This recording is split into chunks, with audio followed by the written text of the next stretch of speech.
Hi, this is Kerry Artak with Wicked Stocks, bringing you an update in the TLT. That is the iShares 20-year Treasury Bond ETF, the TLT, if you're not familiar with it. It is, highly correlated with the long bond, the longer term U.S. Treasury bonds. And so it is really kind of a basket. The average is 20 plus. And in this image that you see, this is a weekly chart, same weekly chart throughout this video. It's really an update. If you've been following my work for the last couple of years, I've been updating the TLT on, it used to be weekly, but now kind of an irregular basis. And so I thought it was time to sort of update you on all the levels. Nothing has really changed in terms of our expectations. I'll get to that in a moment. But the takeaway with respect to this chart is the fact that the TLT, the Treasury bond market itself, that's another way of saying it, has been in a 4-year bear trend since that March 2020 COVID high, which is the same. It's also another way of saying that we've been in a 4-year uptrend with respect to interest rates, longer term interest rates. And from my technical perspective, this 4-year channel top at 100.06. TLT, by the way, is an ETF. Just a reminder, it is a tradable stock like entity. And by trading it, you could take advantage of projected Treasury bond market moves or interest rate moves. In any event, 100.06 is our long-term resistance. It is our ceiling, our technical ceiling. In other words, below 100.06, that 4-year bear trend in the U.S. Treasuries, that 4-year bull trend, if you will, in the interest rate market remains intact below 100.06 in the TLT, and this level is dropping 34 cents a week. So if you want to follow this through time without my occasional video update, you certainly can just by following this simple math. Now, what occurred, back in middle of September, we had, if you recall, from April to September, interest rates were dropping, and it culminated with a low in interest rates in the middle of September. And since then, we've been falling back, reapproaching, not yet retesting that 87.34 low from last April. We didn't test this channel top back in the middle of September, but we didn't come far off the mark. It wasn't within 1%, it was within several percentage points, and we backed away. And following that high in the middle of September, we then, about a month and a half later, closed below this simple rising channel bottom that is now at 96.66. So this is a ceiling of resistance.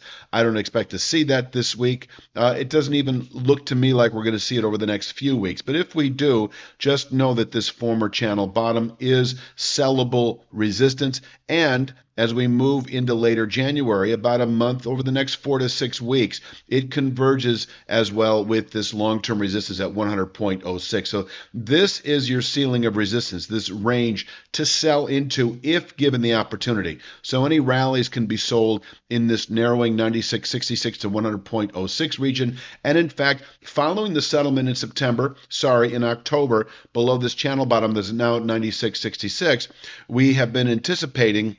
Is this a relevant chart? I'm zooming in here. This is the same exact chart I just showed, but I'm zooming in to make a couple of points, and that is that we have had, since October, an objective. Now, we have a band of longer-term channel support. 88.30 is a valid support level. As we move through the first quarter. And if we test it here over the next week or two, and we could, because it has been the objective, following the October settlement below the 96.66 channel bottom, we have maintained this channel as our target. That's one of the reasons I haven't updated the video in some time. I watched these charts, but we've yet to actually approach it. And in the last video I put out probably 6 or 8 weeks ago, I'd mentioned how this channel structure is rising 3 cents a week. So next week it'll be 88.33, et cetera, et cetera. It is a base of support, buyable support. We could bottom out here through the first quarter and from here round back up into the low 100 area again. If we were to close below 88.30, I merely then anticipate within 3 to 5 weeks or so, it could be within 1 or 2 weeks depending on volatility, 84.11. And 84.11 is really the base of long-term support. You could call this range a base as well, depending on your trading style and whether you're more of a near-term swing trader. I mean, you've got a swing trade here with a settlement below 88.30. You can play the short side down to 84.11 and take profits and go long at 84.11. From here, we can round back up within several weeks to 88.30.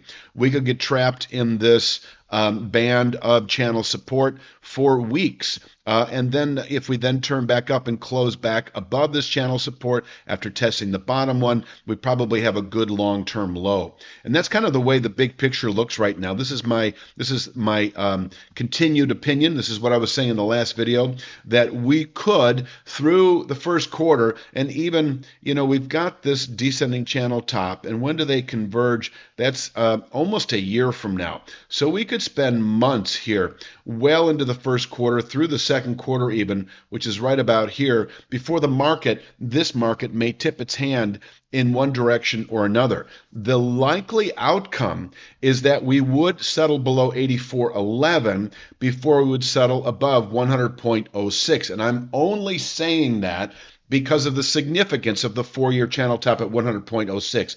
These longer term formations tend to win out. But obviously, facts on the ground and, economic realities will win the day, of course. And so we could bottom out at 84.11, 88.30, this range, turn back up, and then later in the year, close above this channel top, which should spawn a meaningful rally as we move through the rest of 25. And that would obviously involve a lower interest rate and market, a lower interest rate market as we continue into later year. And inversely, closing below 84.11 is a significant sell signal event into later year, and I will be watching this and I will cover it. If we close below 88.30, I will present another video giving you the anticipated outcome longer term if we were to close below 84.11. But until then, the way I see it through the middle of 25 is we have an 84.11 floor and a 100.06 ceiling, 100.06 dropping 34 cents a week, 84.11 rising only 3 cents a week. I'm pretty much going to leave it at that for this particular TLT update by Wicked Stocks. You have a great day.